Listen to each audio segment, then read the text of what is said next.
basic blocking out workflow techniques. Oh yeah, I know some deer prudence.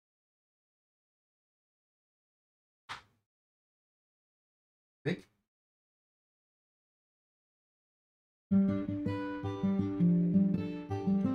There it is.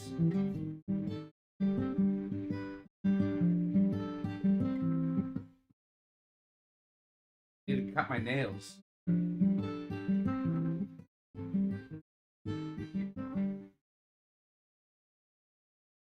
That's a different stream. Last week we covered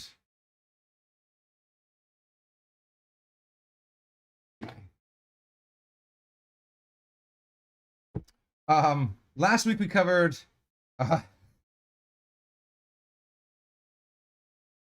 what did we do? Oh yeah, sort of workflow techniques. I blocked out a piece of animation. I polished it a little bit, and then we did a little bit of facial animation. This week I had a couple of people ask about we've done a bunch of cycles. I've had some people ask about doing like a walk cycle or a run cycle across the screen, not just in place. Stuffs with Mark. Yeah. Now we did also cover a walk cycle, a basic walk cycle, and then added translated the global controller, and then showed how we transferred a walk cycle into a treadmill into a world space. But I'd like to just do a quick run. I'm going to just do a quick run and jump today. Yeah. Fatima, were you here for the walk cycle thing that we did? We did that a couple times ago. Blocking out a basic walk cycle is crazy easy. It seems really hard, and it was very difficult for me for a long time. And then I it's easy in that you do it 5,000 times and you get good at it. No, there's a really fast way to block out a walk cycle, or to make a walk cycle. We can start. I mean, we have time. We can start there. I can quickly show you my technique for doing it like a 24 frame walk cycle. Because I could do those all day, and they're pretty helpful to know. It's often what you'll get asked to early on in your career. So let's start with that. So you see up here, let's share a camera. There we are. Oh, look at that. It looks like, all right, we can see my. Oh, Fatima, I hope I'm saying that right. I never have a plan for. I mean, I kind of do. I loosely do, but I also like to just animate stuff. So here's my rig that I'm using. This is the Body Mechanic rig set that I like to use. I love it because if I select this global control, I have all these channels that I can hide all kinds of stuff. So I can concentrate on just what I want to concentrate on. Great for that. They're also really simple. They don't have a face control, anything like that. So I turn off all my selection options up here so I can only select my NURBS curves. I make sure I'm on frame 1 and I hit S to drop down a key. And then I'm going to make this 25. I'm going to make my timeline go from frame 1 to 25. And I'm going to block out my very, very, very Fatima. Fatima, is that right? Fatima. Close. Fatima.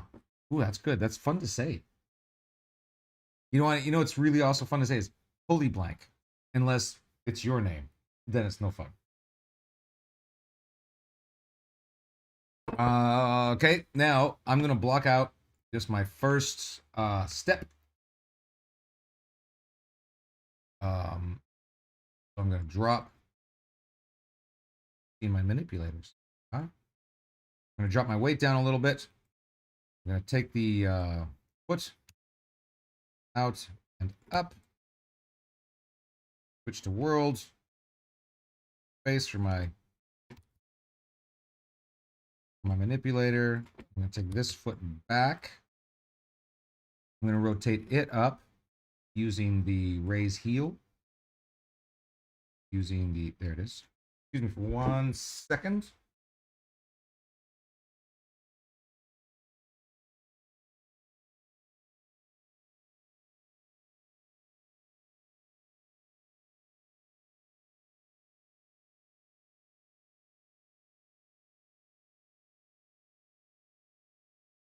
Back! All right. I like with the feet. Oh, crashed.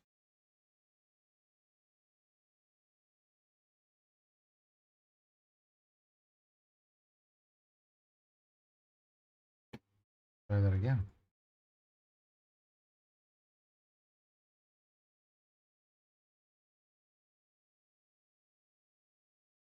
It's my desktop. It's pretty exciting. Not much to see. Lots of stuff to see. I think you're right. I think I hurt Maya's feelings because I had to go and deal with my nose. Okay, so let's do this again. Show manipulators, show NURBS curves, turn all this stuff off, make it 25 frames, drop a key down. I'm gonna bring my height on frame 1 here down, this foot forward just cause. Tilt it up. I like to tilt them out in Y so they're not facing completely straight. It's a little bit of a pet peeve of mine when I see a piece of animation where the feet are like straight. It makes me feel like that animator just didn't care enough to explore. The whole thing with my the success that I've had with animation. Well, I'm not going to open this file again. That's weird. Okay. We're going to open HERC2 binary.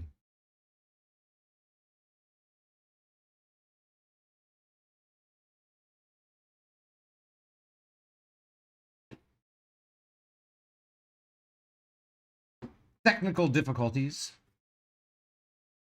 Sarah, stop it. I have feelings, you know.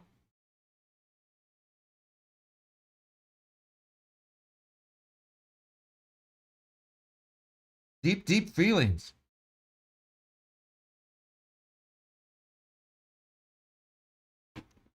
All right. Third time.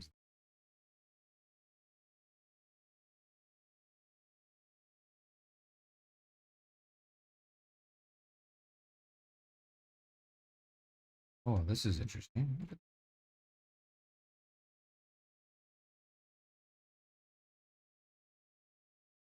It's a different looking rig. Okay. I'll take it. Turn everything off up here. Thing with technical issues is that it learns you. It teaches you to be faster because then you've just wasted time. All right, same deal. Drop the weight down. Oh, he's got IK arms. I do not want IK arms. I want FK arms. Okay. And so I get to those in this rig through the COG as the FKIK. Hey, Redmond Lee.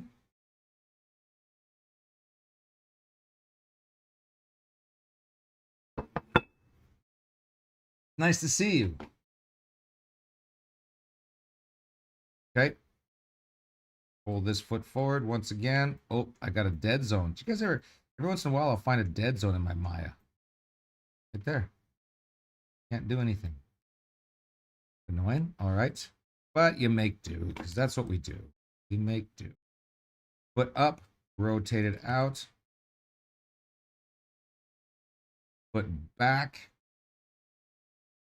Heel up. Go. Rotate it out. Well, This is weird. Huh.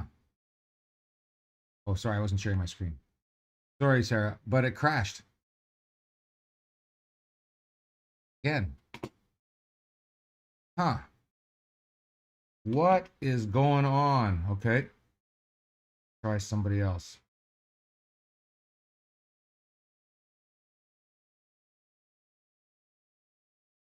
Very concerning. Hey, Renata, how are you? Good to see you. Thanks for coming in. Bad Mac Day.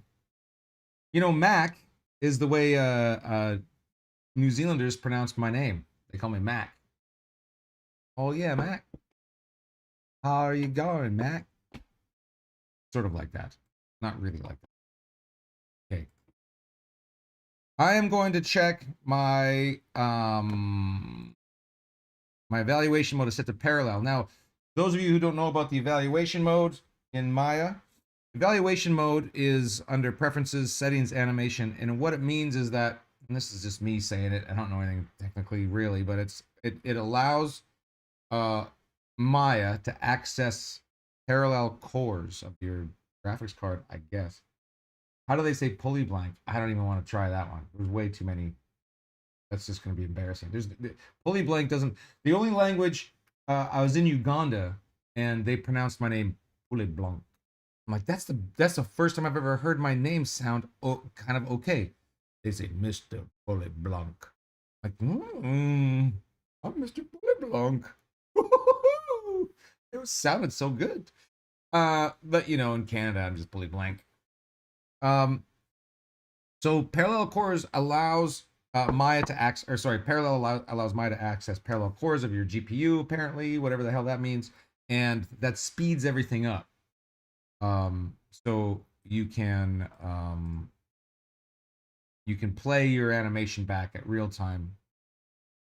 It's not too heavy, but it's also a little bit unstable. So if you find yourself, like I found myself, crashing repeatedly, I would check that. And if you continue to crash, because certain rigs just don't like parallel evaluation mode, you can swap it over to DG. It runs more slowly, but it's more stable.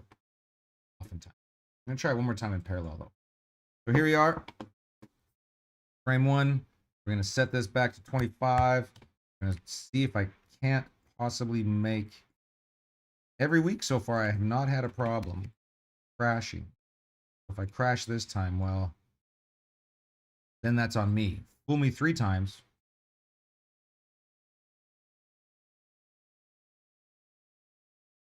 Won't get fooled again. Raise heel. That foot back a little bit. Let's get, let's see, with this foot forward, I'm going to twist. You notice when I'm doing a walk cycle, I don't do any rotations on the COG. The reason for that is because it rotates the entire torso. Then I have to counter animate with the chest and things like that. What I mean by stable is that your scene file doesn't crash. So stable just means it's not crashing all the time. Another word for stable. What's an antonym of stable? Secure, dependable.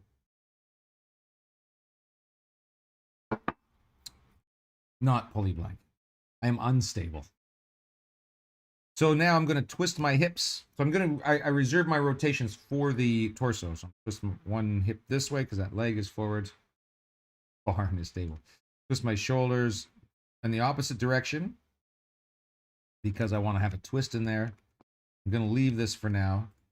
I'm going to bring this clavicle down a little bit, bring the shoulder down. That leg is forward, so this arm's going to be back. Do a little bend to the elbow. Rotate the hand in slightly. And the fingers, get them down a bit. And then here, over here in the channel box, I'll grab my middle joint and my last joint. I'll put those in a bit.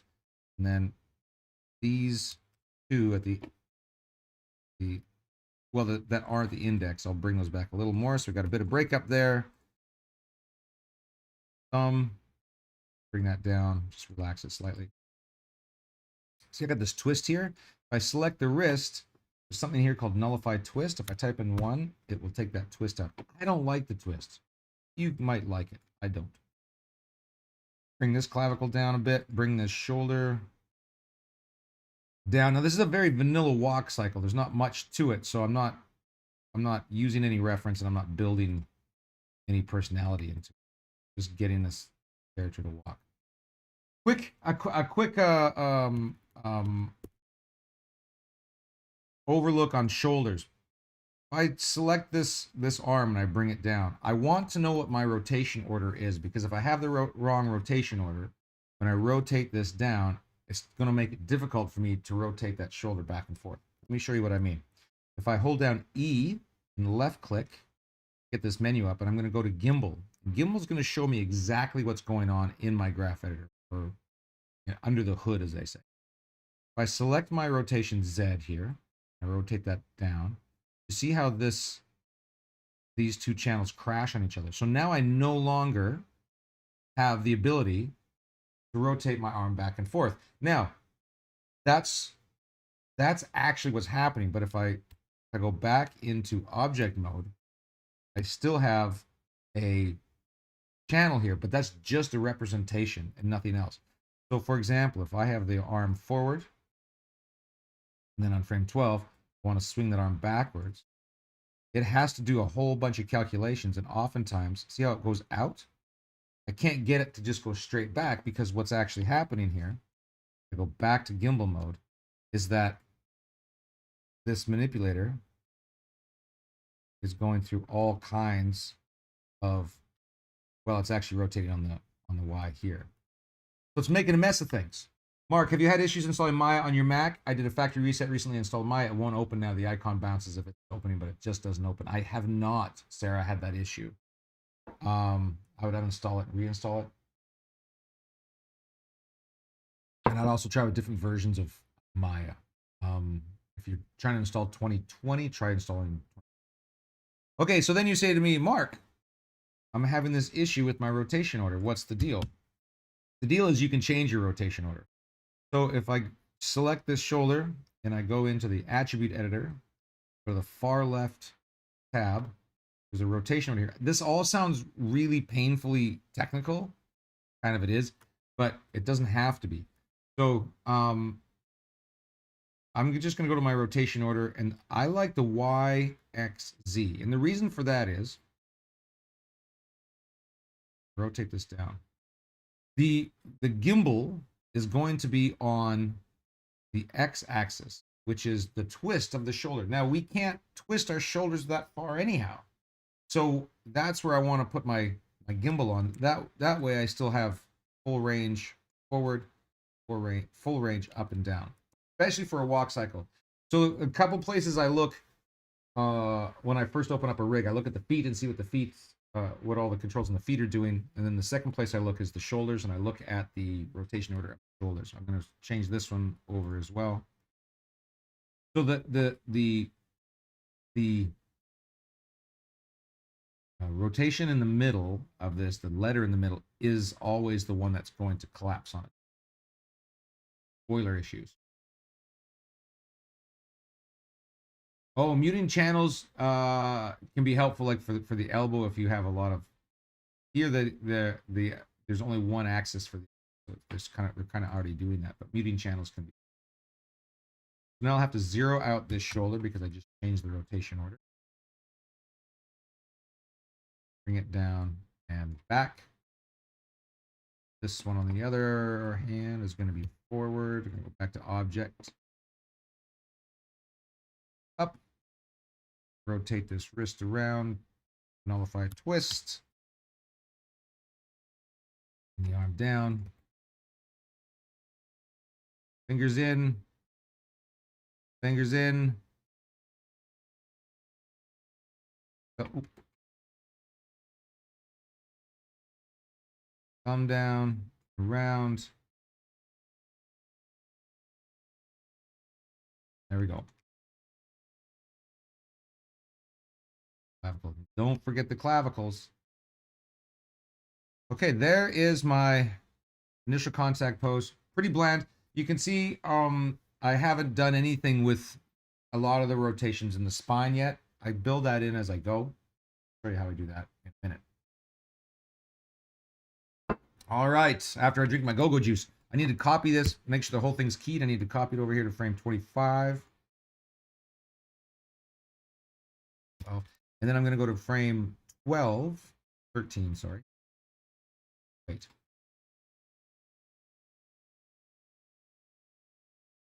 Yeah, 13. Forgot what I was doing there for a second. And I'm going to build the opposite side. So I'm going to zero out the rotation X on this foot, front foot. I'm going to drag it back. And then I'm going to raise the heel. There. Ooh, I like that pose a lot. And take this foot. Oh, see what I did there? I got to make sure that my foot is in world space. When I drag it back, straight back, not on an angle. That was almost catastrophic. Raise that heel. Then select this foot. Forward. Zero out its raise heel. Rotate it up slightly. A little further forward. I don't care if it's exactly the same. My COG is going to stay the same because it's in the same position. With the hips, I've only rotated it in Y. So I'm just going to add a negative. And then with the chest, I've only rotated it. Well, I haven't got it. But I'm only concerned with Y at the moment. I'm going to take off the negative. The other way. Arms. This one is forward.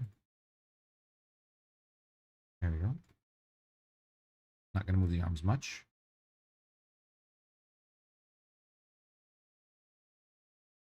This one is back.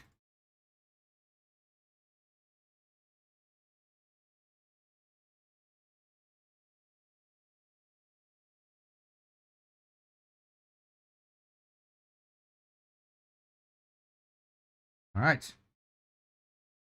So now I have my two contact poses, just like that. Once again, make sure that everything's keyed good. If I play it, woo, woo, woo, woo. Now I'm going to do this on threes.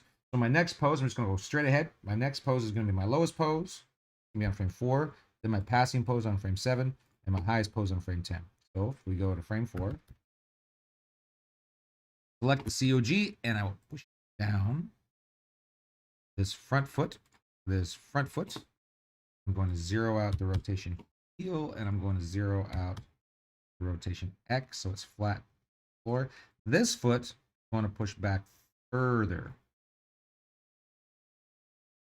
How far? Well, I don't really know yet, so I'll just guess, and I'll bring that heel up a bit.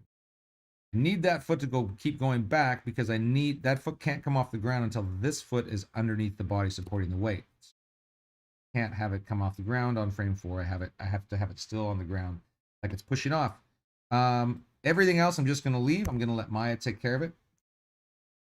3 more frames in. This is my passing pose. I'm going to key everything. Make sure that I don't do much on this one at this point. Zero off that heel. This foot's now up in the air and it's passing. Don't bring it too high up in the air. Oftentimes I see walk cycles that look like your character is walking through snow. Your character is not walking through snow. When we walk, we do not lift our feet very high off the ground. That's why we trip on things like little tiny cracks in the sidewalk because we drag our feet. My nickname, I worked at Sony Animation for a while. My nickname there for some people was Shuffles. I wore slippers at work because I like comfort, and I drag my feet when I walk, and I fall down. Actually, fairly regularly I fall down, but luckily I'm good at it. I just cracked my ribs a couple weeks ago. I'm on the mend. Suvo, hello from India. Hey, hello from Chico, California. Look at us. We're international, baby. Woo!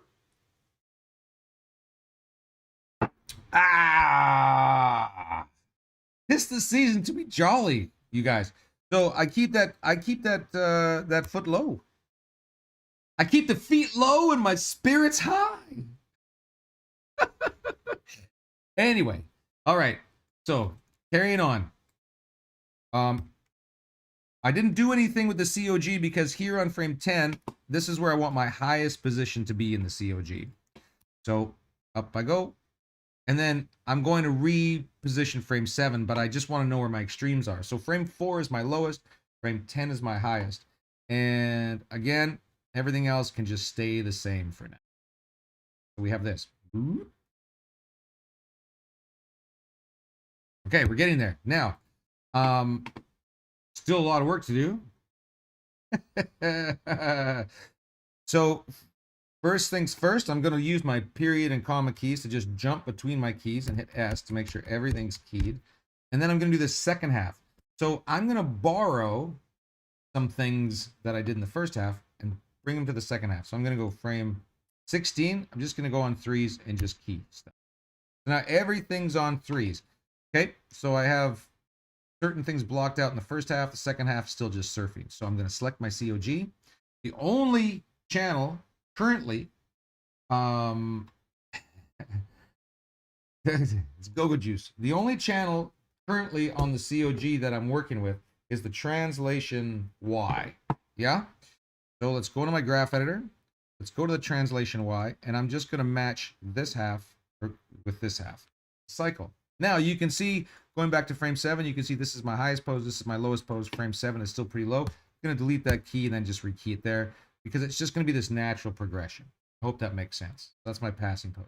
I don't want any big changes of direction with this, my blandest and vanilla-ist of all walk cycles. So now I'll select frame 4, copy that, what do you call that, value on frame 4 and paste it on frame 16. Then frame 7, I will copy it and paste that on 19. A little different. In frame 10, copy that and paste that on 22. And then I'll just tweak these curves on the ends to match up together. And there is my weight. Yeah? Next is the feet. 16. I'm going to zero out my rotation X. And I'm going to push this foot back, bring up its heel a little bit. 19. Again, I want to make sure that the raise heel is zeroed out and the rotation X is zeroed out on the foot that's flat on the floor. Red foot is going, I'm going to increase the raise heel. Bring that toe, raise toe down. Make sure it's not crashing through the floor. A little bit of crashing through. Up a little bit. 22. Yep. So now we got this. Boom, ba-doom, ba-doom. Look at that. He's walking. All right. Fair enough. Next, I'm going to go back to my COG and I'm going to get my translation X sorted out. Translation X is side to side. We're going to go side to side. Frame 7 is my passing pose, which is the pose where all the weight has to be over the foot that's supporting the body because there's no weight on this foot. You can see that it looks like our character right now is going to fall over. So frame 7, tilt. And then frame 19, it's the other side, tilt. And I delete all the keys in the middle and grab these tangents at the end. And what I'm doing here with those tangents at the end, if I go into view and turn on infinity, and then I select curves, post infinity cycle, you will see what my curve looks like. And you see I got this little bump right there. That little bump is this thing. So I tweak these tangents to try to smooth out that bump. And then sometimes I'll do this. So then it's perfectly smooth. Now you don't always want perfectly smooth, but today I do. Oh yeah, look at that. A little side to side. You could argue he's moving a little too far side to side because he's not really heavy. Next, that's my side to side. Next, I'm going to get my rotation Z sorted out from this front view. And the rotation Z is the tilt of the shoulders and the hips. When we're tilting the shoulders and the hips, we want to think about contrapposto. It's just the natural asymmetry that our shoulders and our hips um,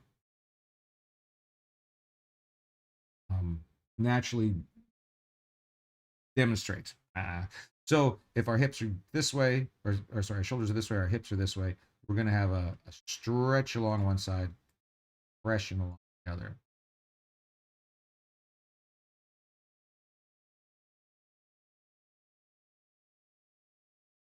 Anyway, drawing with the mouse. Give me a break. Oh, yeah, the knees. We'll get there. We will get there. Rizwanimation. Rizwanimation. Like that. I think you're competing with Pullyblank for the weirdest name so far. Nice to see you. Hi. So I'm going to start with the hips, and on frame 7 again is our passing post. I'm going to use that to tilt the hips up on that side. The reason why I like to tilt the hips up on that side when I'm doing a walk cycle is because I want to just leave room for the foot to pass. And if my hips are going to tilt up that way, then my shoulders are back the other way, and then I'll grab this little thing in the middle, translate it.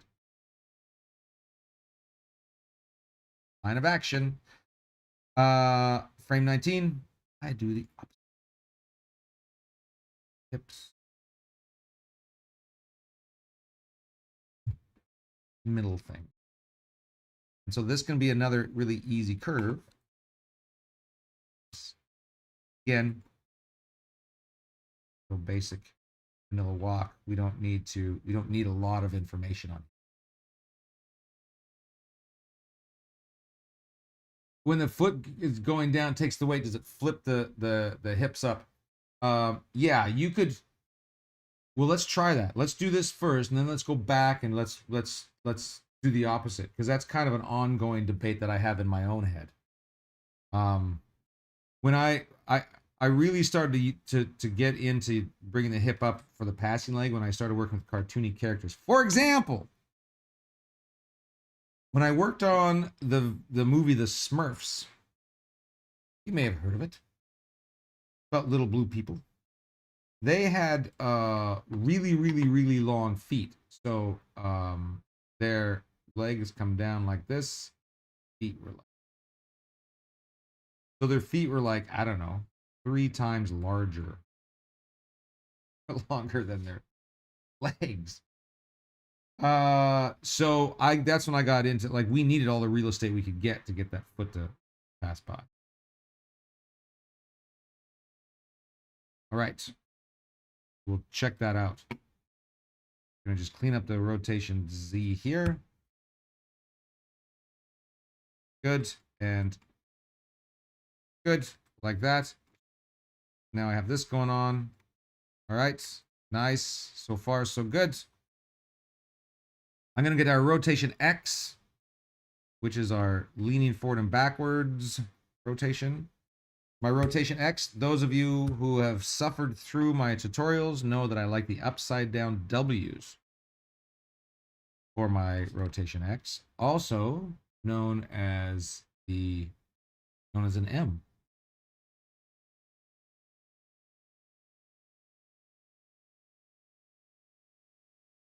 I'm going to scale this thing up ridiculously far. Ooh, I gotta go way farther than that. Try that again.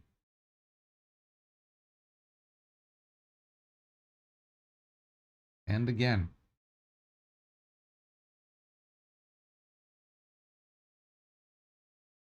There we go. Feels about right. Just a little too strong. Now, back that off a little bit. I will select the hips, go into its rotation X, and this one is going to be the opposite.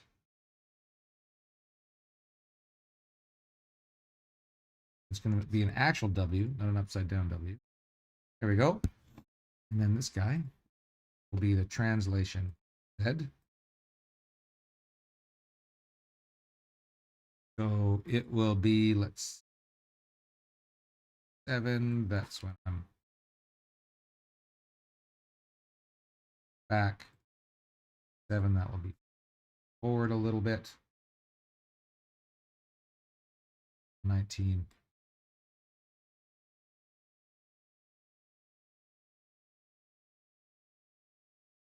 So you get these W shapes.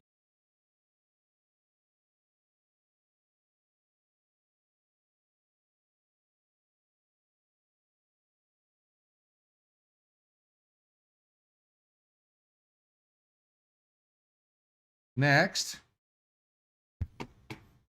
neck. I think it's the rotation Z on here. Yep. So we can just do this.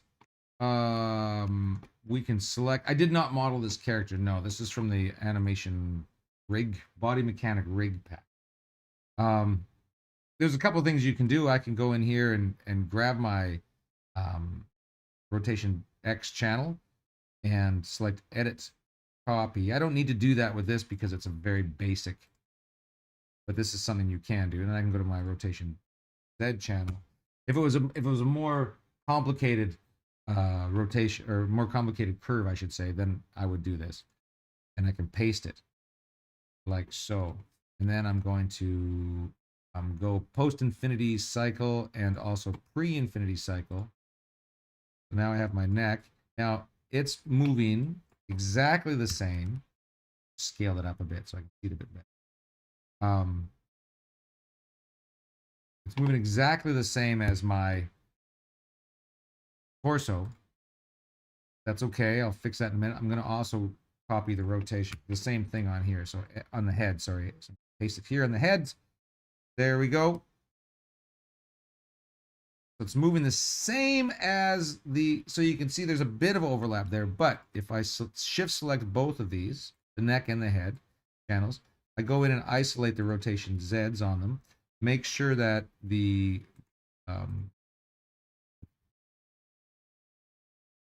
pre and post infinity cycles are on for both of them, which it looks.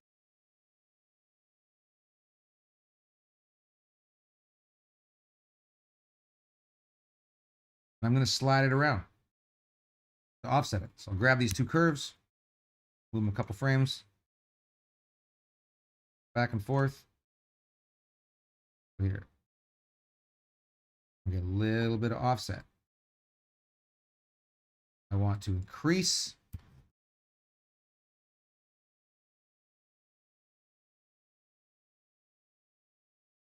head. I want to decrease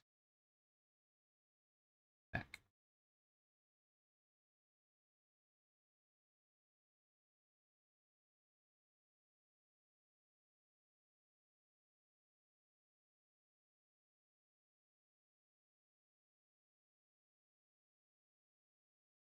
Get a little offset there.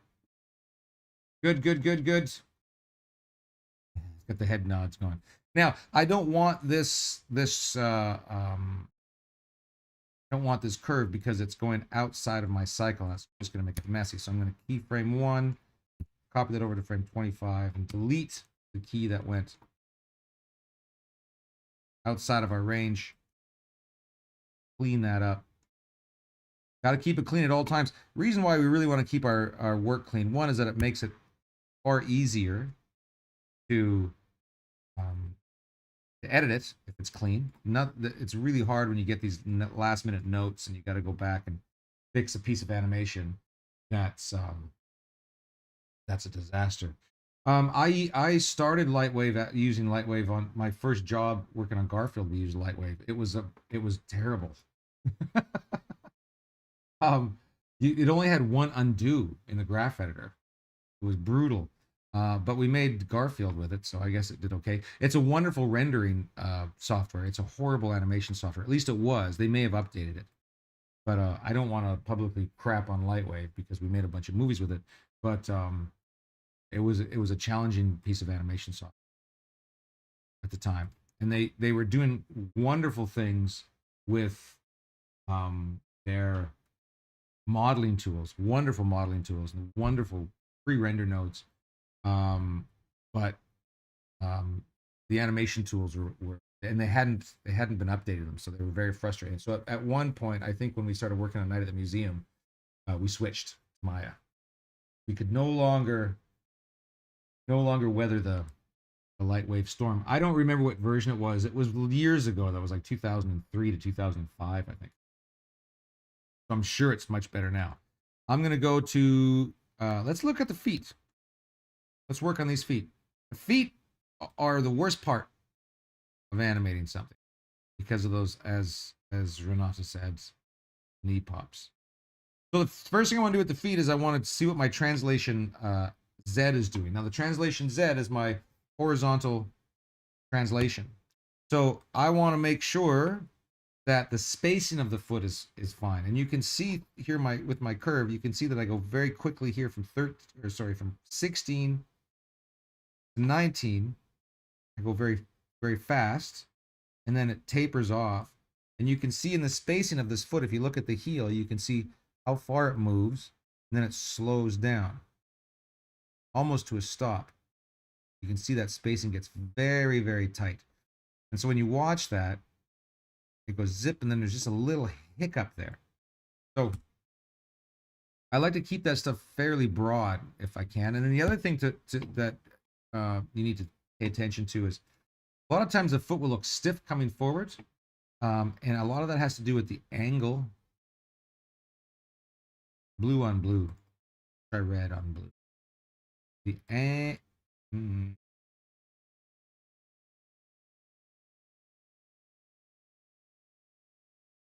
angle of the bottom of the foot. And as that progresses, if it doesn't change, like if it doesn't get greater, so from this angle to like this angle, angles in between, it's going to make that foot look stiff. So you want to make sure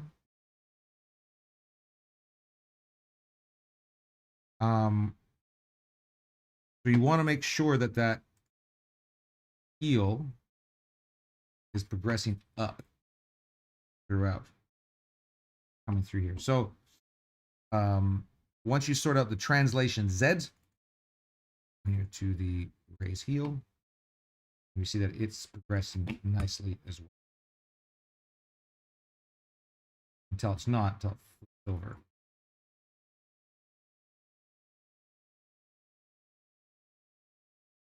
And I just brought this up a little bit. Hey, Immortal Trash. You're welcome. Thank you for a good semester. And so I brought this heel up a little bit because it helps to make the foot look like it's still moving forward, and it helps with that spacing issue. And then I'll go into the raised toe. I want to keep it down a little bit as well. Flip up at the end. And then I can even add a little bit with the raised toe. I can add a little bit of overlap here.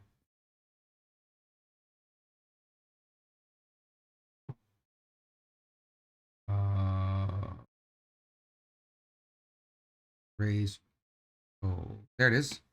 I can add a little bit of overlap.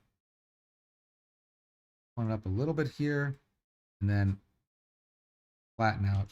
So you'll see that my timeline will start to get a little, as I'm adding in detail, it'll start to get a little bit convoluted.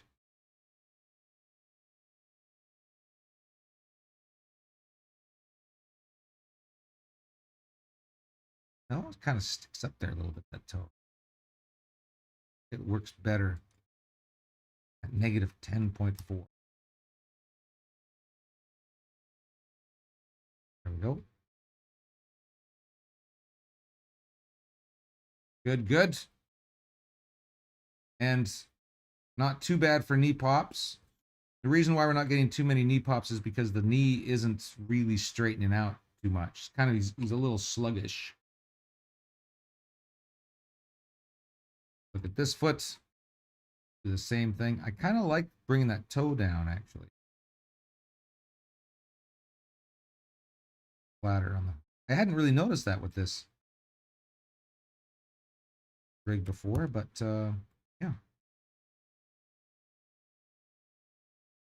Oh. And the raised heel looks good. Let's look at the translation Z first. Seems to move nicely. There's nothing in there that troubling. A little bit of a hitch at the back end. through here. And what that is, if we go curves, post-infinity cycle, and we look at our curve, that's where we get that little hitch right there. You can see it. So we'll just adjust, and then try to smooth that out best I can.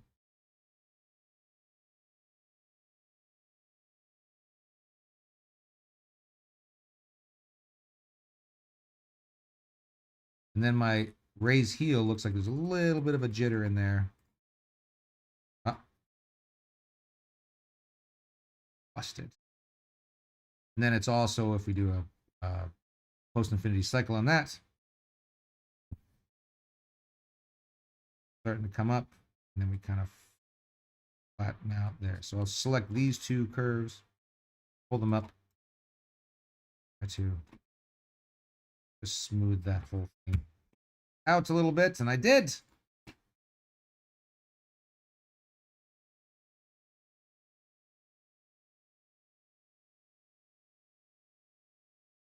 That's the shin splint walk.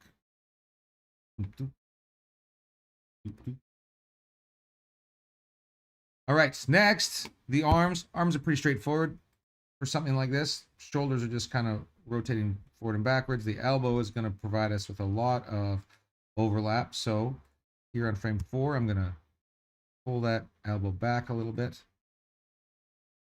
On frame 1, I'm going to bring the wrist forwards. Get a little overlap there. Back to the elbow. Dragging all the way forward here to frame 13. And then on 16, I'm going to pull that elbow up. Rotate that wrist down. Actually, no, let's rotate that wrist.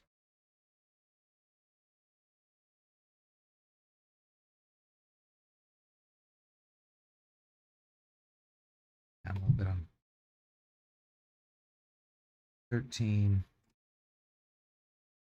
Delete these two keys. A little bit overlap there. And up. I got to copy 1 on the wrist. 1 to 25. There we go.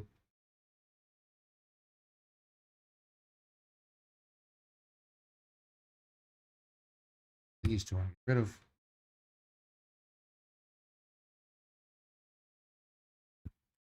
These two get rid of.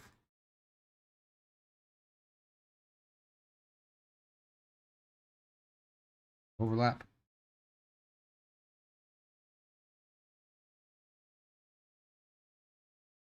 Figure 8 going on. You know, you could argue he's a little too washy in the torso. That's okay. And that's kind of how I bash one of these things out in, like, 20 minutes. Oh, I didn't do the head yet.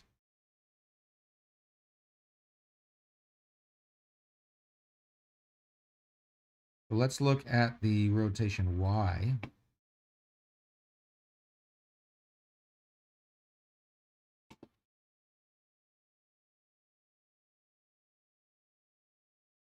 And the neck.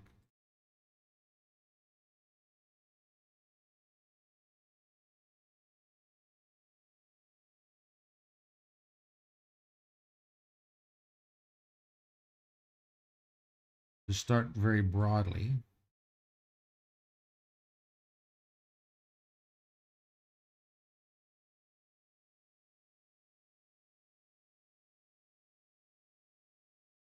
Kind of a pattern.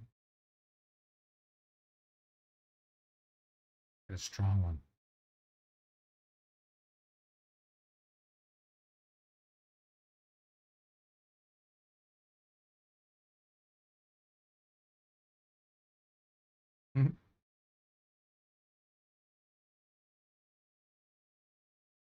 I'll often push my animation way further than I need to go, just so I can see it. They used to high game animation. Look at that knock. Oh,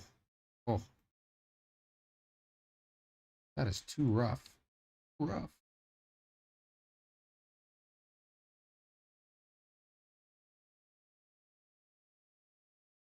Move that out a little bit.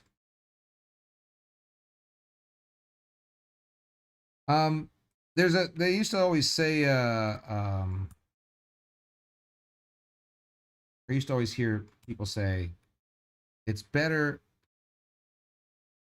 to go too far than not far enough. Think to myself, well, that doesn't make any damn sense. I never quite understood that. They'd say it, you know, animation instructors or animators or whoever would always say it's easier to pull back from an extreme pose than it is to go into an extreme pose, or it's easier to pull back on your animation than it is to exaggerate your animation. That seems ridiculous. But then I figured out, hello from Africa, Kevin. It's good to see you again. Thank you.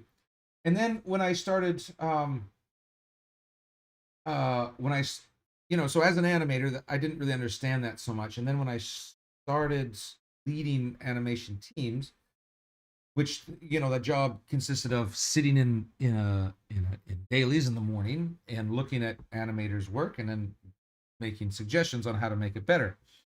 And I realized then that when I saw a piece of animation that was over exaggerated, it was ridiculous, we'd all have a really good laugh about it.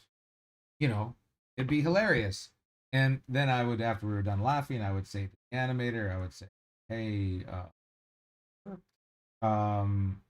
that's awesome, super fun, but way too far. And Jennifer would say, yep, I get it. And I would say, just tone it down a bit.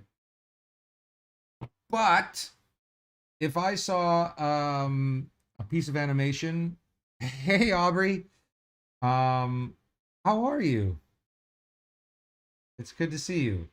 When I would see a piece of animation that was too small, meaning that the animator was too tight or too nervous or whatever they were doing, the problem with it would be that I wouldn't necessarily understand the animator's intention. And if I don't know what your intention is, then I can't make any comments on your animation other than I don't get it. Which is a super scary comment to hear from somebody who has let's say influence over your paycheck. One thing for me to say, hey, yeah, this is I named this tattoo Crisis in Midlife. Anyway, it's one thing for me to say, the hips are too high, or let's bring the shoulders in, or we can have a conversation about how to tweak your animation, and that's all good. But if I look at your animation, I say, like, I don't even know what to say because I don't know what you're trying to say. That is a way more difficult, awkward, and frightening conversation to have. So when I went back and thought about the philosophy of, like, it's easier to tone an exaggerated piece of animation down than it is to make an exaggerated piece of animation, I don't think that's what the sentiment was. I think the sentiment was, like, show me. Like, show me. I mean, and to understand that animation is really about exaggerating, right? It's caricaturing emotion. So, the first thing that always pops into mind when I talk about this, the movie The Incredibles, which was a film, one of my all-time favorites. There's that scene, it's all about contrast, right? And the contrast is broad, it's stark contrast. And there's the scene where Mr. Incredible is being reprimanded by his boss. And of course, the contrast in there is, like, he's huge. Like, he barely fits in his office. And his boss is... But his boss, this little tiny guy, has all the power, all the control. And you see him, like, lining up his pencil. That just shows you, like, he's a control guy. He's like, I don't have control over much. So I'm just trying to have control over as much as I can. And he starts to reprimand Mr. Incredible, the scene, and then he looks out the window. I think his name is Bob Pars. He looks out the window and he sees somebody being mugged. And he goes, oh, I got to go help him. And he runs to the door, and the boss says, if you walk out that door, Riz animation. I would love to see the animation that you made, but not now. We're doing a different thing here. But if you want to email me and send it to me, that would be fine. And he says, if you leave this door or if you leave this room, you're fired or whatever. And he like lets go of the door handle, you know, and it's all crushed. You know, so they're caricaturing his fury, his frustration. And then he walks over and he says that he got away. And he goes, well, let's just hope we don't insure him or whatever. And then he grabs him by the neck. Insanely fast. Again, caricaturing the emotion. He's like, ah! And the little guy's, he's solid, right? He's not even moving. He's just locked. His keyframes are all, his curves are all flat. And this little guy is like scrambling. And then he throws him into the wall, but he doesn't throw him into the wall. He throws him through the wall, but he doesn't throw him through a wall. He throws him through like 5 walls. It's amazing.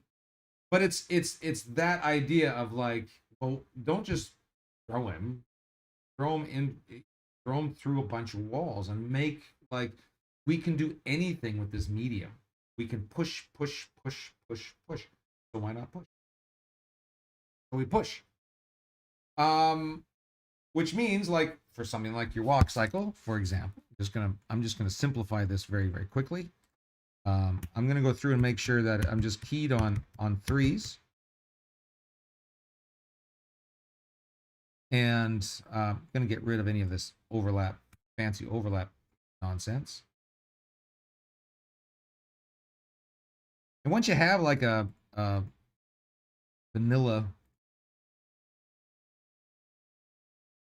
kind of cycle, and I don't really advocate this as a workflow technique to play off a vanilla cycle, but whenever if I'm going to do a walk or any kind of animation, I don't kind of start with something that's already animated. I like to start fresh with new poses and all that kind of stuff. But that said, we can do things like we can start by playing with the timing. So if I expand this to like 50 frames and I want to just play with the timing of this thing, well, my contact pose to my lowest pose is going to stay the same because gravity is gravity. So falling is always going to be, whether it's a load of bricks or a basketball, they're both going to fall at the same rate. Of course, a feather's not, or whatever, weight or wind resistance, but anything else is going to fall at the same time. So these basically from my highest pose, which is 22, down to my, or 10 down to my lowest pose, which is 16, that relationship is going to stay about the same. But I can add frames to other parts of it.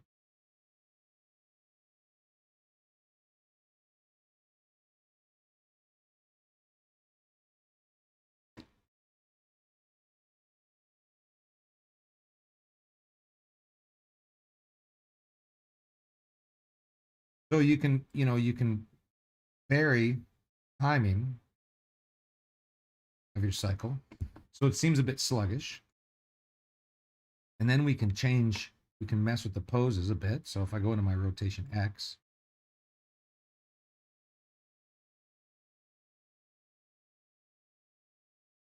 just globally pull that down. I can globally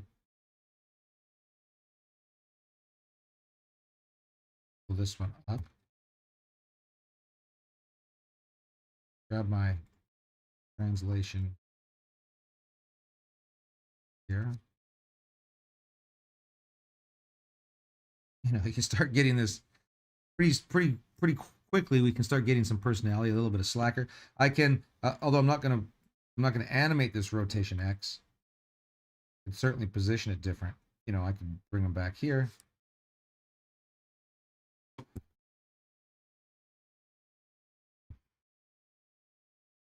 I can drag this neck forward a bit.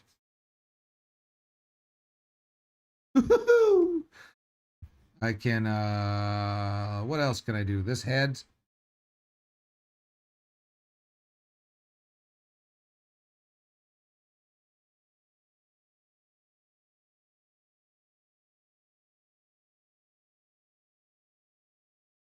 JD Smith, digital artist, good to see you. Hey, Mark, can you explain how to highlight keys and move them in the timeline? Oh, yeah. Thanks, Redmond. Yeah, No, I can't show you that. That's a secret. It's a trade secret. No. So I hold down with my I mouse with my right hand. I know in here it looks like a, and I do my typing with my one single index finger, and I hold down shift and left click, and it makes this red bar. You can extend that red bar over as many keys as you like. Now the trick with it is, trick is keeping it up.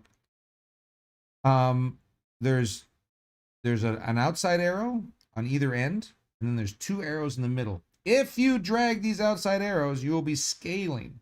See that? And when you scale, you have to be, there's nothing wrong with scaling, but when you do it, you have to be careful because you'll end up with these partial keys. See?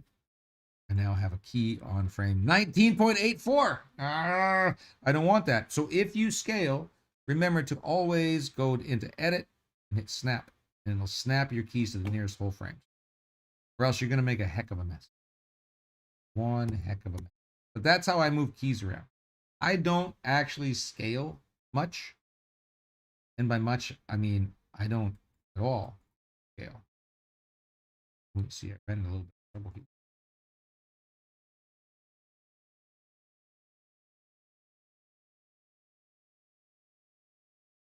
Gotta keep my cycle clean. Oops.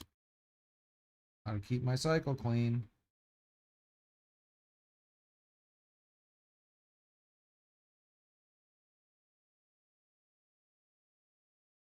So you can, you can have a lot of fun with these things.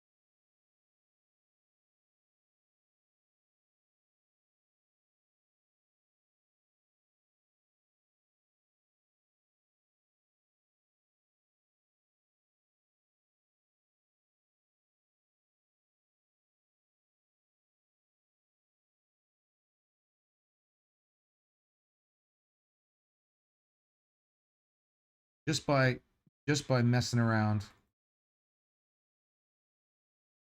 Once you sort of understand how all this stuff works.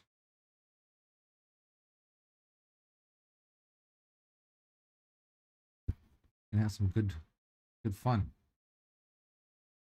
Here, I'll just simplify this curve and dampen it a bit.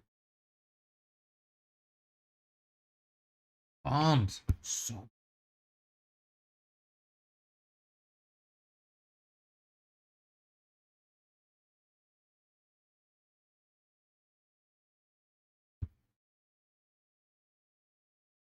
now, yes, Redmond, it's those two middle arrows. Yes, sorry. Yes. Those two middle arrows.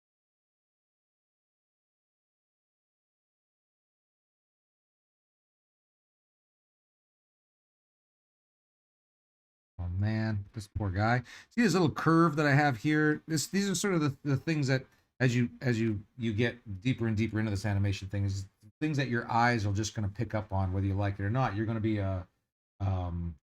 be distracting. And so I see this little dip right here. And so I'll just select the hip controller, go into the rotation X. I'll just play with that a bit more. Try to smooth that out a bit. Trying to just keep a nice nice C shape through here. That dude has had a hard day. And the other thing you can do,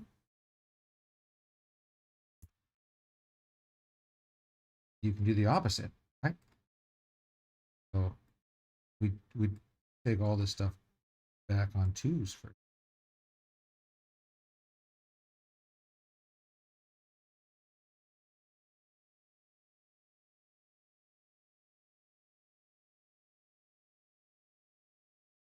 Going on two.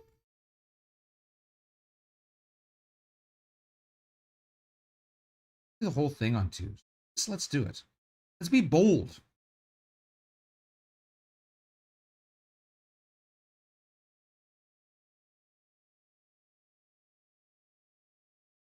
There we go.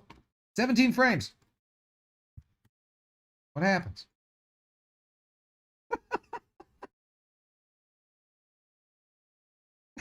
It's as easy as that to have a good time. Hey?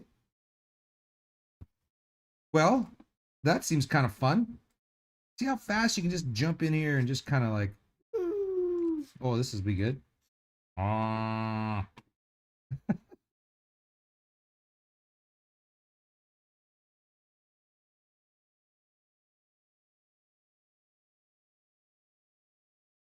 It's I should be embarrassed about having so much fun. But I'm not. You know, fellow nerds unite. You know, it's not that I make it look easy. It's just that it's easy. No, I'm kidding. It's not easy. But it is like I think it's important to understand for me to tell you or explain to you that I was terrible at this for an embarrassingly long time. And I just kept practicing and practicing it.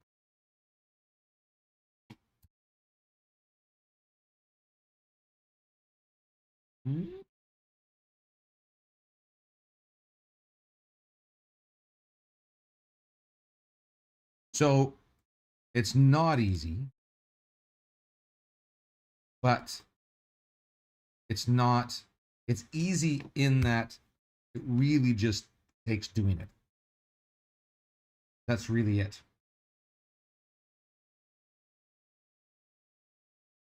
Ooh, I know. Let's do this.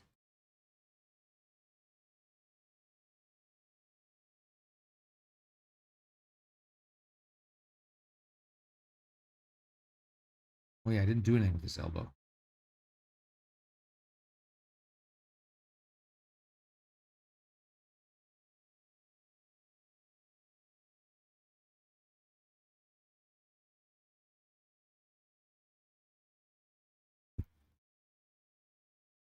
Oh, here's a cool thing. If we grab the translation, what do you call it? The translation Y. You know, we have our lowest pose here on well, now it's on 3 and 7 and 11 and 15. Or sorry, 3 and 7, and then our highest pose, lowest pose is on 3 and 11, sorry, and our highest pose is on 7 and 15. If we grab those highest poses, or sorry, those highest points in our COG, and I have this new you might notice that I jumped from topic to topic. I have this new tissue paper for my nose, and I don't shave regularly because of COVID. Anyways, I bought this like ultra soft tissue paper, and whenever I blow my nose with it, it leaves a tissue paper residue because it's so soft. It's like blowing my nose in lotion. Not my joke. I don't know if it's part of the lesson for today, but if you had a sec to talk about how you plan a shot with a character running through the scene, maybe having to vault over things, how you plan to block that in, do a motion path, or do you still work clamp, step, or straight ahead or hybrid? Oh my gosh. Aubrey, you son of a gun. All right. Yeah. Let's talk about that. That was actually, I was going to show how I had a character run across the screen, and there's all sorts of different ways. So let's jump into that. What I was going to say right before that is one last quick little cute little edit you can do in your walk cycle is if I grab the 2 highest keys in the COG and bring those down to around where the 2 lowest keys are, I get a double bounce walk, which you can see better, obviously, if we went back on 3.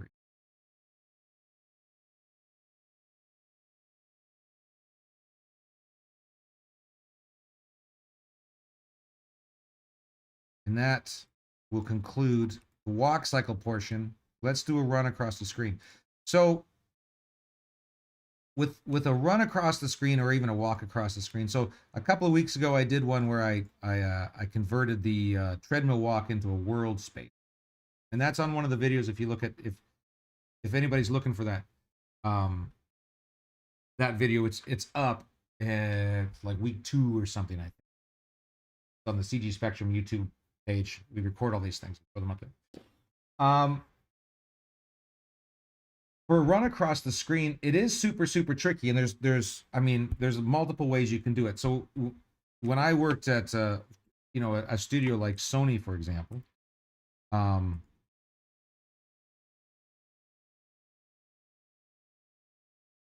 they had tools where you could do a run cycle and then you just hit a button, or you'd plot out where you wanted your character to start and where you wanted your character to end, and then you just hit a button and it would bake everything out. So everything was done done for you, sort of under the hood. There you talked about doing a motion pass. Now, are you referring to like a motion path that you can strain your character to? Because I've never done it that way. I have Kenny Roy used to have this tutorial on how he would take a sphere and he would constrain it to his character, and then to get his character to walk around corners and stuff like that. Just like a ball moving through the scene, so you get a feel for speed. Yeah. So, I mean, the two methods that I kind of deal with, and it depends on what my character's doing, and how much character is in my character. So if it's a background character running through a scene, in that instance, I'll typically just do a cycle, and then I'll animate the character node moving, and then go through and just block out the footfalls positions. And then sometimes you don't even really see them, so you can kind of cheat that stuff depending on the production. To get a character running, so I did a lot of this kind of stuff on the Smurfs, and so I'd have characters running, and then they turn as they're running, and do a little skip and a hop and that kind of thing. It was in that instance, I knew where my character was starting and where my character was stopping. So, for example, like if we set something up here, where, let's say, just going to create plane really quickly.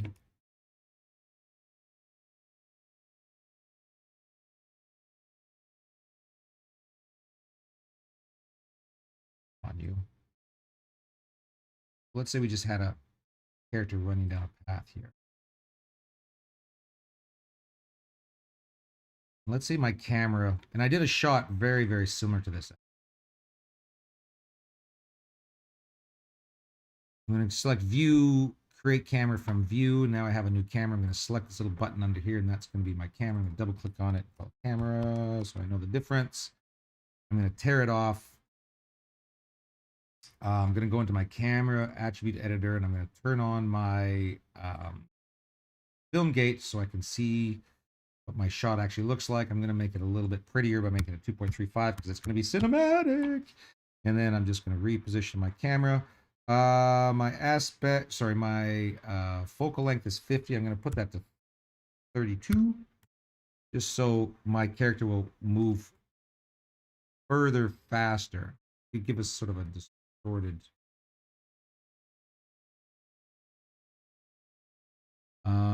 And then let's just say, for example, that my character was starting here, running, and was going to end up even off screen. And let's say I had, well, here I have, make it even 70 frame. And so I would first block this thing out. And of course, this is dependent on what my production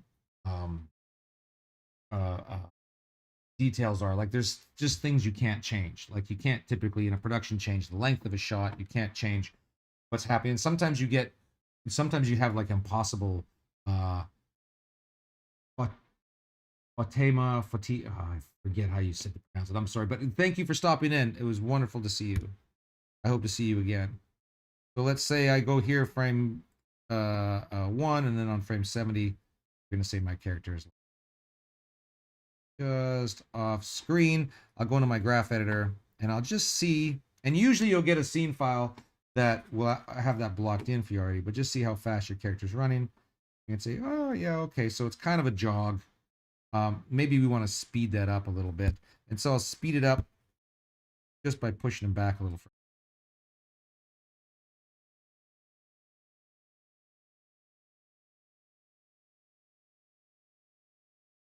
And so once I get that down with my character node, I don't want to animate that character node. So I'll say, well, I got that all set up in my speed setup.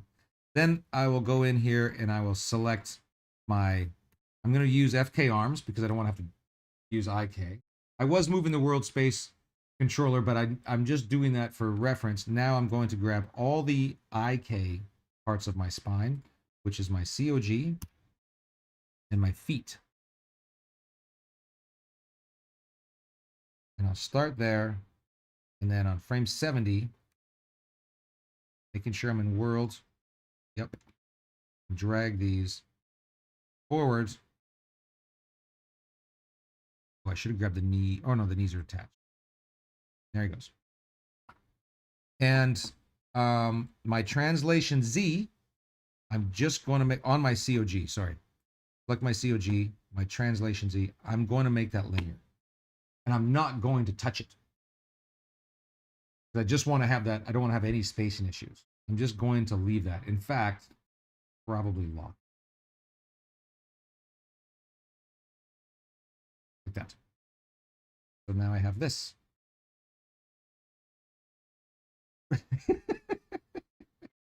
Got some surfing feet. Now I need to figure out where my footfalls are going to be. So I don't care anything at this point about the upper body. So I'm just going to block out my very first pose, and my very first pose is going to be a contact pose for the run. And I'm going to use reference. I'm going to bring up, I always have reference kicking around. So I'm going to go in and grab myself reference.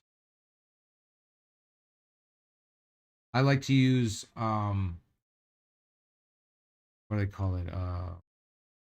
Rhino House. If you guys don't know about rhinohouse.com, it's like $4 a month or something. It's got tons and tons and tons of reference, and that's what I like to use for reference, and that's what this is from.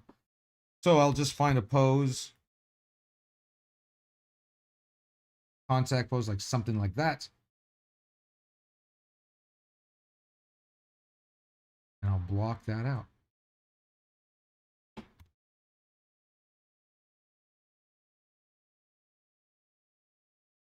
And I'm at this point, it's just my feet positions and my translation Y on my COG.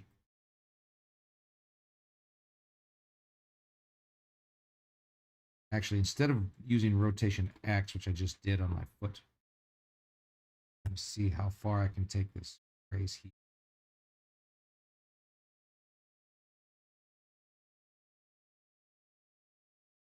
It caps out pretty far. Take my raised toe, bring that down, and I'm going to need to use. This gets a little tricky. If you got to be careful with this, because now I'm using two separate controllers to move the foot the same way. I want to get, see how we can see the bottom of his foot there? Kind of turned in.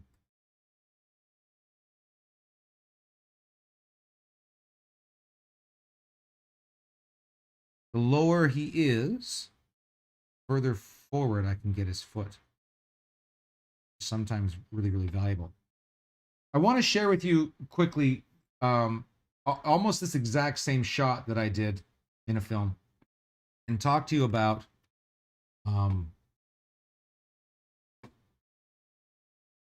sometimes the trials and tribulations of working in a studio where you're kind of confined to the the parameters of your shot, and it's sometimes frustratingly unfair. So if I just go in here, here,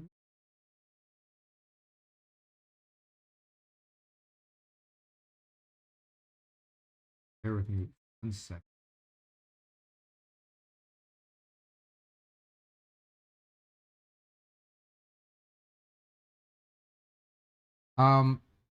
This is a shot.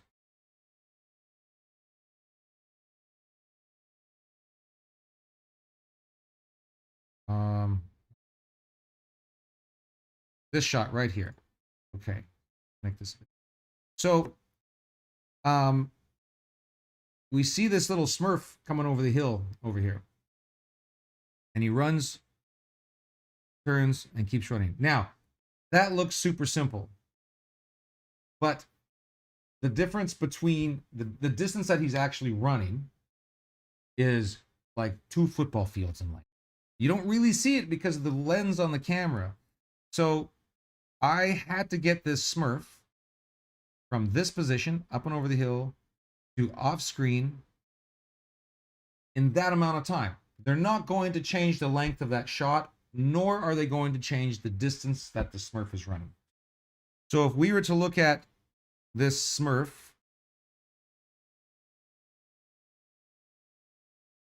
on a frame like this leg's forward and this leg's back, the legs we have to have a couple of frames each that the leg's on the ground. If we're to look at this pose, he's moving so far because of the lens, he has to move so far that I had to cheat his position. So if we were to look at this thing in front view, it would look like that. And this foot would, do the same. It would be like back here somewhere. Yeah? Like that foot is really, really, really far behind him. It was an interesting conundrum, but which is fine. And I got the shot approved, but I got it approved before lighting. So when I get a shot approved, it looks like this, right? Or it looks like this, but see how like in this camera angle, you can't really tell that leg is 6. Well, I guess you kind of can. But if his feet were really big, like Smurfs are, it sort of hides the fact that the legs are just like super stretched. I got it approved because there was no motion blur on it. But as soon as it went to lighting and they threw motion blur on it, his feet just became these massive like blurred pillows. Because they'd be so far behind them, and then they'd have to get in front of them over like 3 frames that the blur would just go like, and so they sent it back. They're like, what's going on with the feet? And I'm like, this is just what we're dealing with. The feet are, I don't know what to tell you. And so I think what the solution was, they had to go back in and animate the motion blur on and off because it was just impossible to do it otherwise. Anyway, these are sometimes the things that you're up against, and you got to just sort of figure it out as you go. So now at this point, my feet are going to dictate everything. So now I have that foot planted. It can't move, right? So I'll go forward.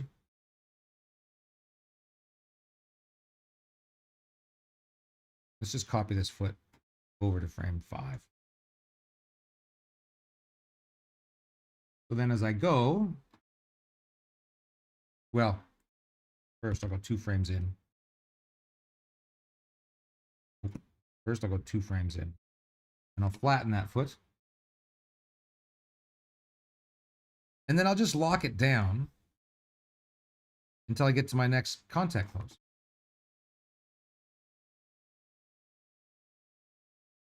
And the distance that this is why I don't like to touch my translation Z on the COG, because it's just going to dictate where my footfalls are.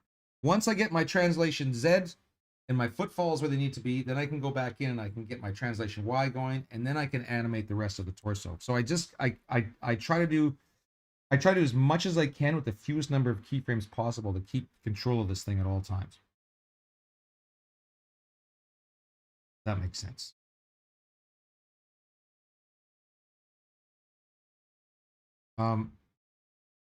Aubrey, stop me at any time. If you have like, actually,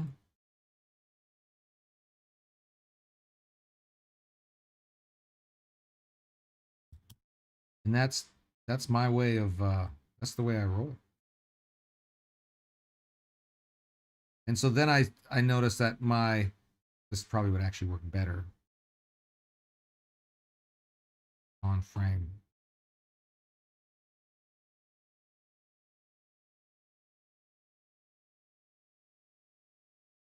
The dog line. Frame 8 it is. So it looks like it's about 8 frames between footfalls.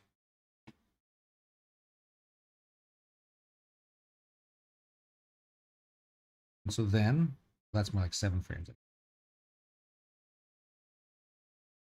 Then my next one's going to be on frame 15. So this foot, just copy it over to frame 15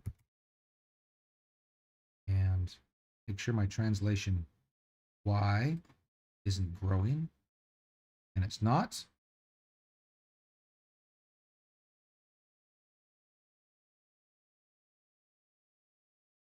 I've been using the ball to get through camera lately, and then add in my trans Y, knowing how fast my cycle is going to be, and then I start adding my foot. Have you been using the ball like constrained to your character, or oh, I see what you're saying. So I get it. So you have a cycle. I got what you're saying. Oh, that's interesting. I would love to see how you block that out.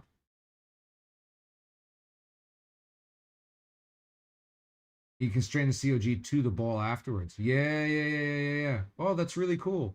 Um, yeah, that's very cool. You get you have a cycle in mind. So, oh, okay. So, do you do you actually animate a cycle first? But no, you do it all after you got the ball. Interesting. I like the sounds of that. The the the the challenge, of course. Oh, thanks. The challenge with all this stuff, of course, is like what you try not to do, and what Aubrey's talking about as well, is what you're trying not to do is you're trying not to be going back and forth and just chasing it, going, oh no, that foot doesn't work, and then like adjusting and then adjusting, and it's very easy, or it's very common to find yourself in a situation where you're um you're kind of far along and it seems to be working, and then you get to like frame 70 and you're like, ah, it's not working, and then you got to go back and you adjust the COG, and then you adjust the feet, and then you adjust the COG. So for me, by keeping that translation Z of the COG constant, um uh at least that's one thing I don't have to mess with. Now with that Smurf shot, it was a little bit more difficult because he couldn't just run. I had to do this little, we're always adding character, right? So it's not like it's a background character. Like he's talking as he's running. He's like, maybe this will all blow over. He's like, maybe this will all blow over. Yeah. I'm okay. I'm gonna be okay. He's trying to tell himself he's gonna be okay. So so I had to add that little hop and a skip in there. So it was a little more complicated. So my translation Z, like as he pushed off and skipped, I actually bought a lot of, because I had it to cover so much space, such a short period of time. When he did that hop, I actually was able to push him forward really far, really fast as because he was gliding through the air. So I didn't have any footfalls in there. So because if you don't show the foot planting and pushing off, even for a couple frames, it's going to look like your character's skating. And when your character's traveling super far and the foot's on the ground on one frame, and the next frame the legs tend long to get that, you have to sacrifice something, but you have to see that foot on the ground, you have to see that foot planted, you have to see that foot pushing off. So you need at least 3 frames of the foot planted on the ground. And if your character is moving at speed, um, that's you're gonna have to cheat. Fortunately, in this case, their feet were so huge that if I lifted the foot up, you couldn't see that his leg was blocked it, blocked out that.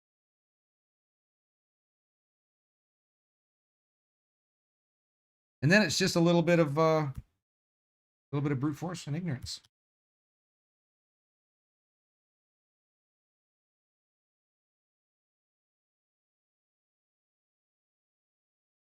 La-ti-da. Oh, actually, I did this wrong. This foot. I forgot what I was doing there for a second. This foot's supposed to be in the air. Well, that changes things.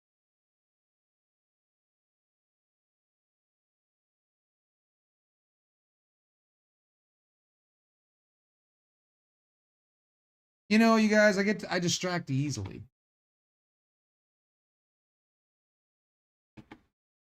So now it looks like I need to go further than 8 frames because my foot needs to be, my body needs to be further forward to adjust for that foot.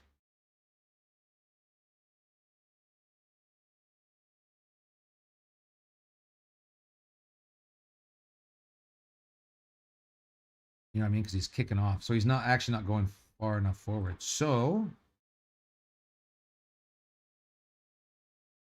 I'm going to let my translation said C tell me where to be. But if this foot, let's go to frame 10. Well, frame 9. There we go. That seems better. So we're just going to move everything to frame 9.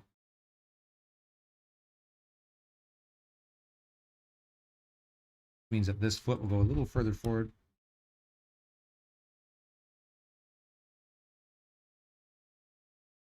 And there. So it is going to be an 8 frame. And then the in-betweens, you know, the way that foot's moving and stuff, I just have to clean that foot up. Once I get all the footfalls in, once I get all my footfalls in, I'll clean all that stuff up. And it'll be easy. Child's play.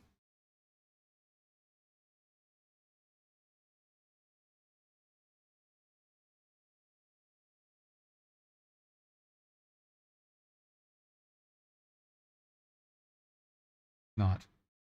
It's not easy. I'm just kidding. But this way, I still get some kind of a pattern going. And so, if I need to, which I always need to, adjust my animation, I can do that without a lot of, with as little pain as possible. The one thing that I've learned working in production, and Aubrey, you know this as well because you've worked on many films. No, oftentimes you'll find yourself, you know, a director or an animation director or whoever will be leading you, whoever's in charge will be leading you down a path.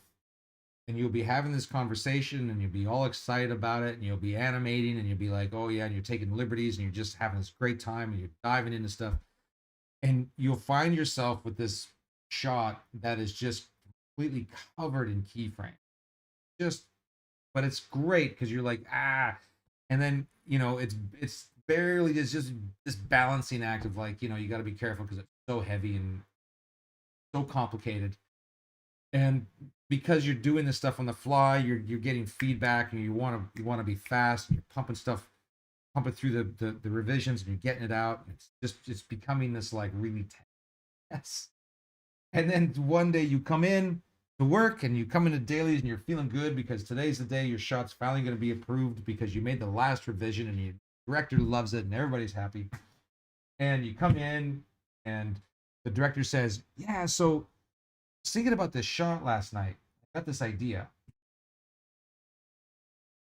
No, that's not allowed.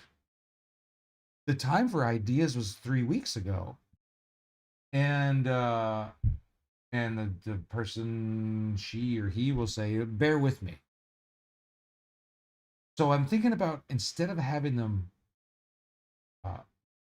jump over the table, thinking about having them actually sitting down and saying the line. You're like, oh, what? And so because I've been through that so many times. My workflow is completely informed by the fact that I have to be as versatile as possible for as long as possible. Because what I need to do is I need to be the path of least resistance. My job as an animator is to be the path of least resistance for somebody's stupid idea. That's the goal. You don't want to be a pain in the ass about it because they won't give you any more shots. And I want to get all the shots I can. And so when a director says, "Hey, I got this crazy idea," I can go, "Oh, that's a great idea. I love that idea."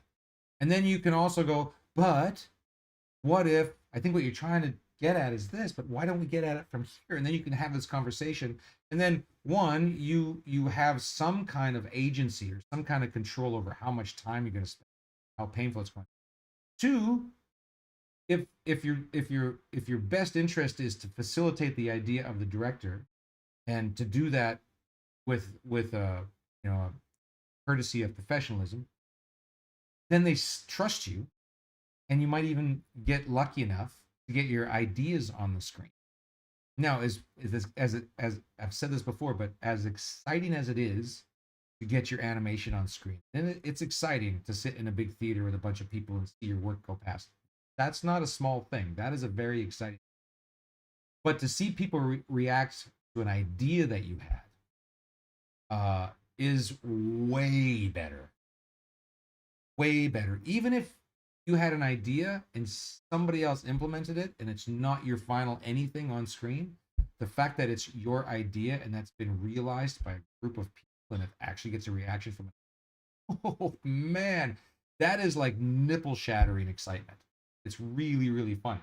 So and you get there by being by setting yourself up for success, by incorporating strategies with your animation that keeps you versatile. So when you do inevitably get handed a note way late in the game, you can go, yeah, no problem. You can sit down and you're organized in a way where you can look at your scene file and go like, okay, if I just keep everything here and keep everything here, knock all this stuff out, I'm actually only disrupting 30 frames instead of 300 frames that I'm dealing with. You can turn that thing around, and it also feels really good when you get it back in the dailies and you hear somebody another anime lean over and go, "I'll tell you, it's caffeine," and uh, and happy thoughts. So ultimately, for me, I'm trying to say as much as I possibly can with the fewest number of keyframes as I can. So that's why, like when I'm blocking out this run, like as Aubrey was saying with the ball, I'm not investing in things that I don't need to invest in. I'm not twisting the arms. I'm not thinking about the elbows. I'm not doing fingers. I'm not doing anything. I'm doing COG feet. That's it. And then I can show that to my whoever and say, this is my idea. And the whoever I'm showing it to is also an animator. And they can look at it and they are not going to say, well, the arms are straight. What's wrong with the arms? No, that's not the person I'm showing it to.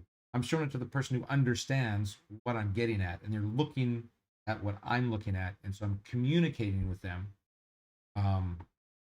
in a way that they understand. And that's also when you start a new project with a new crew. That's also a little, you have to feel that out as well. Like I worked with this animator that had never used step keys before.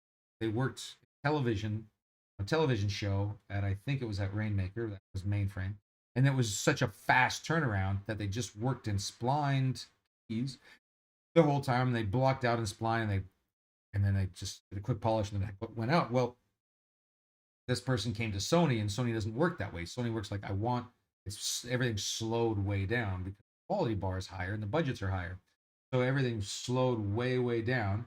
And so it's like I want the animation director wants to see your poses. And if everything's splined, we can't tell what's a pose, what's a purposeful pose and what's Maya in between. Because we don't see where your keys are. So you have to work in step. And I remember this animator, I was on the train with him going home one time. He said, I've just never worked in steps before. It's going to be an adjustment. But he adjusted, as you do. But that's part of the process is you'll work with some you work with some directors who don't, who will, they'll dictate to you how they prefer to see your work at what, and to varying degrees of success and prickliness. But your job as an animator to facilitate that, be professional about it, and say, "Sure, dude, I'll give it to you upside down. I'll pull toenails. I don't give it as long as I'm still getting paid." Woo! I got this lacrosse ball yesterday to because I sit in front of a computer and I have to lay on it. Back. You really work in stepped anymore, Aubrey? That's really interesting that you say that. I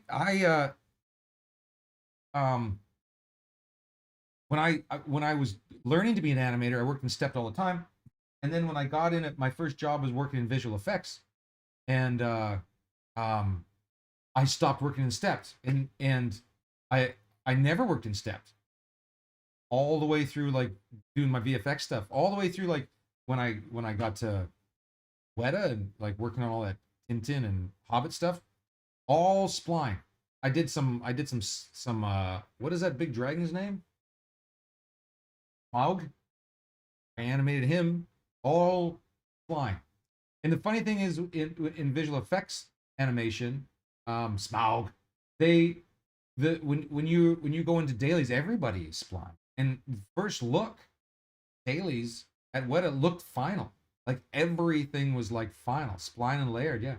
And then when I got to Sony, I went back to stepped, and I love working in stepped on character stuff because I just want to see, like I go pose to pose with all my step. Like this is a pose into a hold, copied pairs, hold, copied movement, copied pairs, anticipation, and block that stuff out. And then I spline just those sections. So I separate my, and it's especially easy when you have a dialogue shot because you see where all your accents are. And so if I have, if I have 150 frames, I just separate that into, 12 frames of animation here, 8 here. I just separate it into these sections, and then I just zoom in, and then in my holds I'll add some detail later, holds. But it really helps me keep control of, because I can look at my animation even when it's real busy. I can still see that these sectioned out. So if somebody asks me for a change and I have all these keys, I can still look at my graph editor and say, I sort of bang it out that way. But with VFX stuff, like with animals, dogs, creatures, anything like that, yeah, dude, I don't work in depth. It's a funny thing. Yeah. The other thing I learned, yeah. I know very few people who actually work in STEP.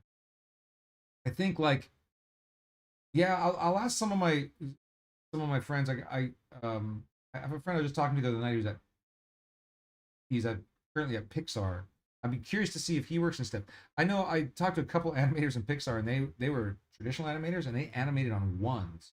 So they blocked it out in stepped, then they blocked out their in betweens. They never took it out of stepped, ever, never, ever, ever took it out of step. When they finalized their animation, it was all on one, all in, which seems crazy to me, super crazy. One of them said that he works in twos, does all that, and then at the very end changes his curves to linear, but it's all on two. He was also a traditional animator. These are two guys Brad Bird brought over to do work. Ball approach is a hybrid for me where it's all spline, but I'll work straight ahead, which is witchcraft. You're doing the devil's work, Aubrey. The devil's work. Here's the thing about you. You're so kind and considerate and wonderful. Like you're almost like in person, you're almost the perfect human. But then when you dig under your workflow techniques, that reveals the true Aubrey. Well, listen, so wonderful to see all of you. This was super, super fun. I hope it was helpful. It helps me every time. It helps me pay the bills. I love it. This is our last.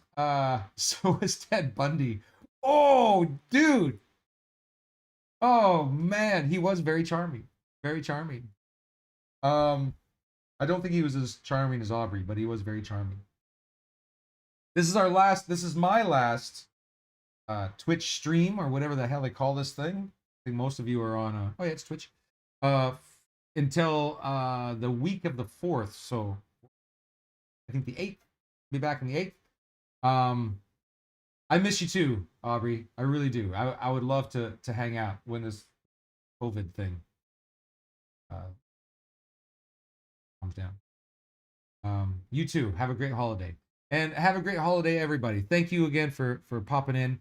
Have a wonderful holiday, and I will see you, hopefully all of you, on the 8th. Nice. All right. Bye, everybody.